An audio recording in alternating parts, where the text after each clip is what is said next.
How to write a good curriculum? That's the kind of question that you probably asked yourself before.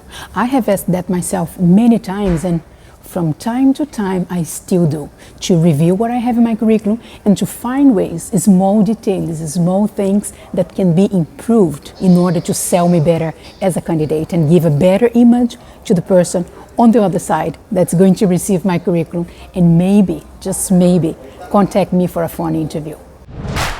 Let's talk about the key things that you must have in your curriculum, things you could avoid, things you should be careful when mentioning. So let's talk about how to make your curriculum better and show the best version of you.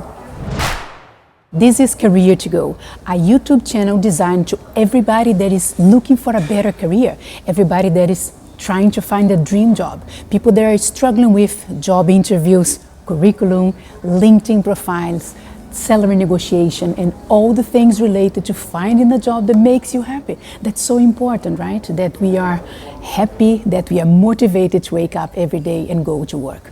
I'm not talking about a perfect job or a perfect line because, hey, it doesn't exist, but a job that is aligned with your skills, with your studies, with your goals, that for sure will make a big difference in your life, and that's what I'm talking about. And a job, most of the times, will start from applying with your curriculum to a job offer, or maybe even a friend that say, hey, in my company they're looking for someone with a profile just like yours, can you send me your curriculum? Or you meet someone in a networking event, for example, you have a nice conversation and then at some point people say, do you mind sending me your curriculum? Maybe you are in a networking event, you meet someone, you are having an interesting conversation, and at some point that person will say, hey, do you mind sending me your curriculum? You don't want to suffer in that moment. So whenever people ask for your curriculum, whenever you find a job offer that is aligned with your profile, just have your curriculum ready to be sent, and you save time in the recruitment process. Let me say one thing. I have worked many years as a recruiter, and timing is something very important in this process. So if you see a job offer and you decide to apply maybe 3-4 days later because you still need to update your curriculum, wrong answer, because the offer might already be covered 3 or 4 days later, or people that applied on that day that you just saw the offer but you didn't apply, they probably are moving ahead in the process and they are already doing interviews or another step of the process. So timing when applying for a job offer is very important. Every curriculum must have your identification details. By that I mean your name, your email address, your phone number, the link to your LinkedIn profile. Some people like to add a Skype address, but the mandatory things would be your name, a phone number that people can contact you, and an email address. Some people add an email address that they don't access daily. That's wrong. Go for the email address that you check often, because you don't want to lose time in the process when a recruiter contacts you and maybe you take 3-4 days to check that email that you don't use that often, and then you reply late. So just choose the email that you are checking every day.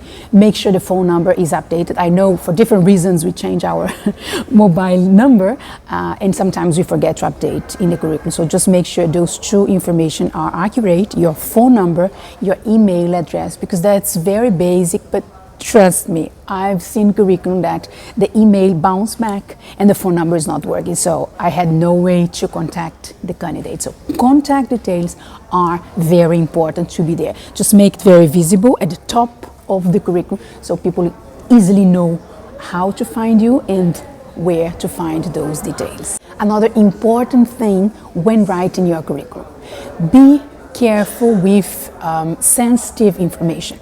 And by that I mean your religion, your age, if you have kids or not, if you're married, if you're single.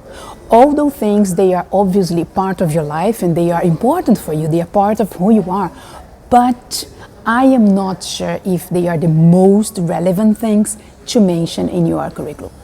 I know that some people will find this comment weird, but as I have interviewed people from different countries, I know that it's a cultural thing, right? So in many countries, it's very common to put your religion, to put, if you're married, and then the name of your partner. If you have kids, maybe the name of the kids, their age, and all of that. So those cultural things, they are okay. They're nice, it's an information that is important for you, but not for your curriculum. Why is that? Because we don't want to add anything on the curriculum that might lead to discrimination. And what I mean by that, if you write your religion in your curriculum, for example, and the recruiter who receives this curriculum has a different religion, if the person is professional and don't go this way, just keep checking your profile according to what the company really needs, it shouldn't be a problem. But we are just human. So the fact that the candidate has a different religion than you do, it might affect the perception that the recruiter has about your curriculum. I know. It shouldn't be like that, right? Recruiters should be all professional and just, behave according to the book and all of that. But let me tell you one thing, we are humans. And sometimes a small thing that we see in the curriculum just change our mind and the way we're gonna evaluate that candidate. So it's just risky, Your religion is not the most important thing for the job you're applying for. It should be independent things. Nothing against your religion, but it shouldn't define the way you work. Your skills, your knowledge, your experience are the key things that a recruiter will be checking or should be checking your curriculum. So I suggest you avoid this kind of thing that might lead to discrimination towards you as a candidate. So again, it's not about denying or lying about your religion, about if you're married, if you have kids, how old are your kids and all of that. It's just that this is not the most relevant information to add in your curriculum. If this topic shows up at some point during the interview process or once you're already working in the company, that's fine. That's part of you and let's embrace it. Another very important thing that you should do when writing your curriculum is giving more emphasis to hard skills instead of soft skills. What? Hard skills and soft skills? What is that? Let me explain you.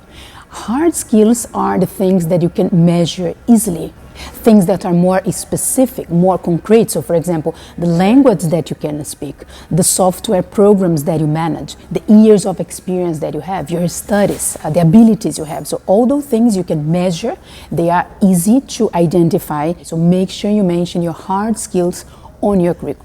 What people do most of the time is put emphasis on the soft skills, and that's the mistake here. By soft skills, we are talking about communication, team player, flexible, goal-oriented, friendly, and all those things.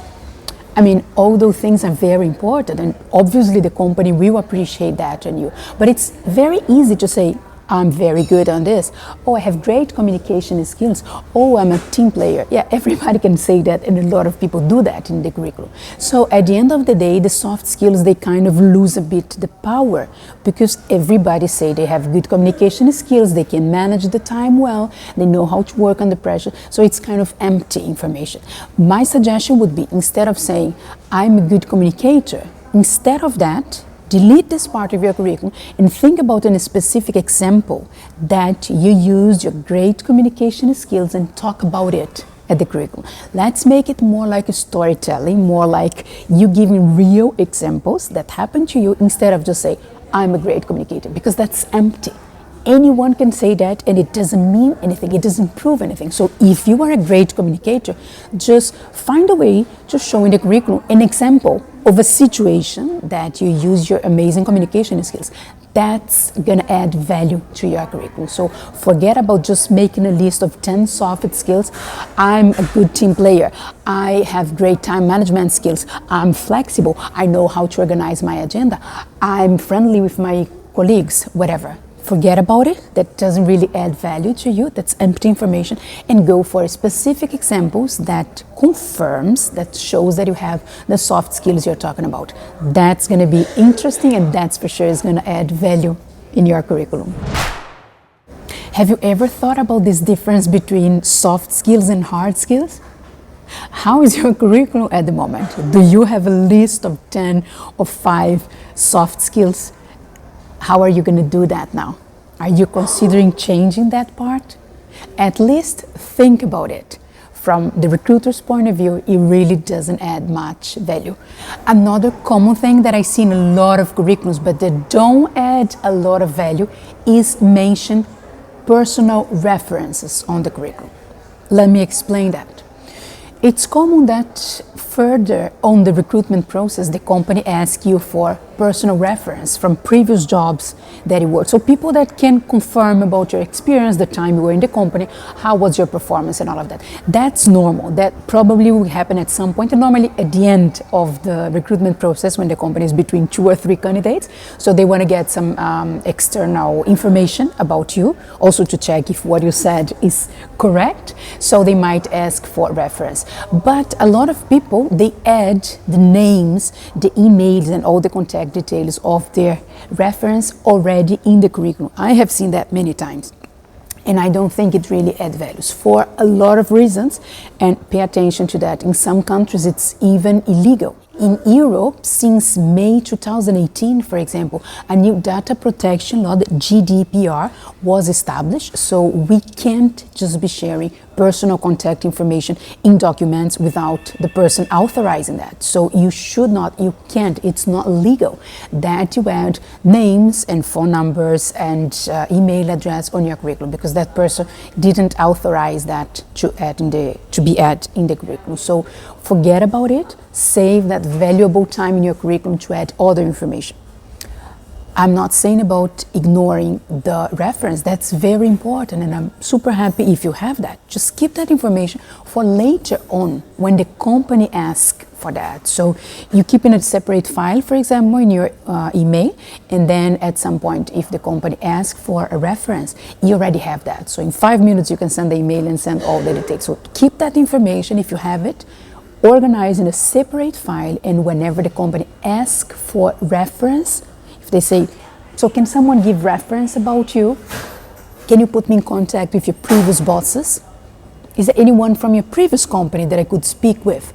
Then at that point, not before, you go ahead and you send that file, that email that you already have with all the information, name, email address, and phone number to the person, but not before. Let's avoid sharing personal contact details of other people in your curriculum. It's your curriculum, so it should be about you, okay?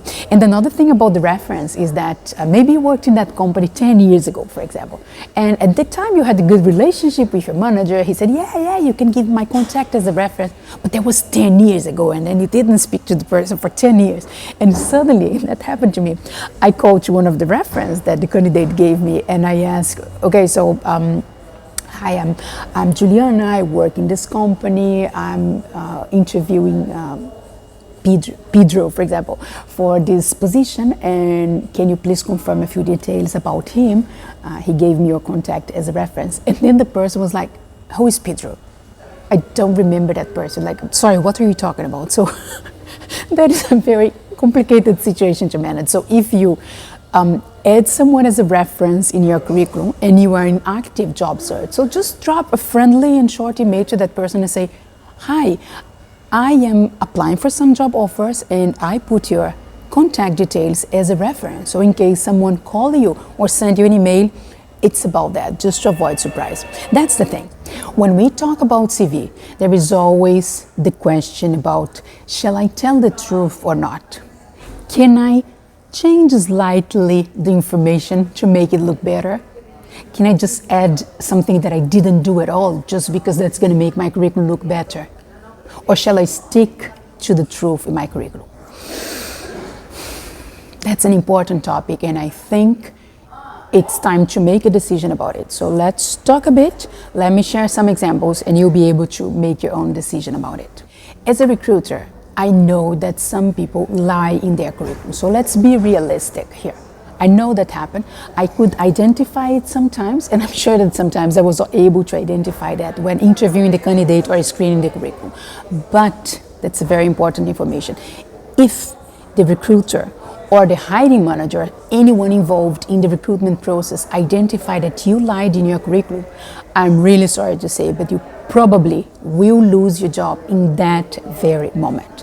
A curriculum is a document that you present your information, your personal details, your previous work experience, your skills. So we are assuming that it is true.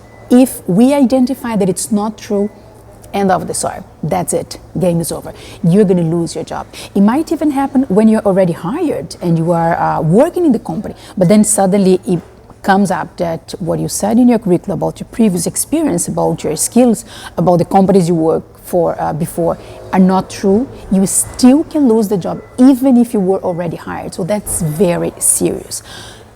Be careful with that. Think twice about lying on the curriculum. I know people do it. I'm not saying that people won't do it, but I'm just saying that you should be aware of the consequences that might happen when you lie in your curriculum. Not only in the recruitment process, that once the recruiter identify the lie, it will stop at that moment. That's it, end of the story. But even when you're hired, if the person identified that you lied before in the process, you can lose your job, and that's completely justified. So there is no big deal for the company to do that. You lied in your curriculum, you lied in the recruitment process, so you're fired. So I think it's very risky to go this way. Again, I'm not saying people don't do it. I just want to add different point of views for you to think about it and make your own decision. Lying on the curriculum have consequences. On the other side, there are obviously ways to say the same thing, the same information, slightly better, right? So try to find ways, words, examples that bring the best of the job experience that you were considering lying about. So instead of lying, I'm gonna just try to say it in a better way. Add some words that bring up a better perception of that, or put emphasis in some aspects of the job and maybe less emphasis in other aspects. So there are different ways to, let's say, put some makeup in the experience instead of lying about it. So consider this makeup thing, considering make it look slightly different, but stick to the truth. That would be my advice. I have an interesting story about a client that I'm working with at the moment, and I'm redoing her curriculum. That's the step we are now. We are going to work on her LinkedIn profile, interview preparation, but right now we're still working on her curriculum. And we started from her old curriculum, the previous one that she had. We took it as the initial step, and then on the top of that, we are building up the next one. So I was asking her about one specific experience, and she told me that she was very ashamed, but she needed to tell me something. She needed to confess something. And it was that she lied on her previous curriculum. Yeah. And she said she did that because she thought that adding a job position that she actually didn't do, it would help her to get a job, and that would make her curriculum look good and all of that. But at some point now, she decided to tell me the truth and explain that it was not real. And she was very ashamed of that. She was really uncomfortable with the situation. And what I told her, there is no judgment here. So if you decided to lie in your curriculum, maybe that was the best option you could do at the moment in the past. So let's leave it there in the past, and let's start a new journey from here. Let's try to stick to the truth from now on and make the real situation look the best way it is possible. So instead of lying, I told her, let's try to dig and talk more about the work experience, the real work experience you had, and get nice examples, good information, achievements, and all of that to make your curriculum look good. And she felt much more confident after that, and she felt that she was removing a weight from her shoulder, because she was not comfortable at all with that. And she was very uncomfortable also when she told me that she was lying. So make your peace with your previous work experience.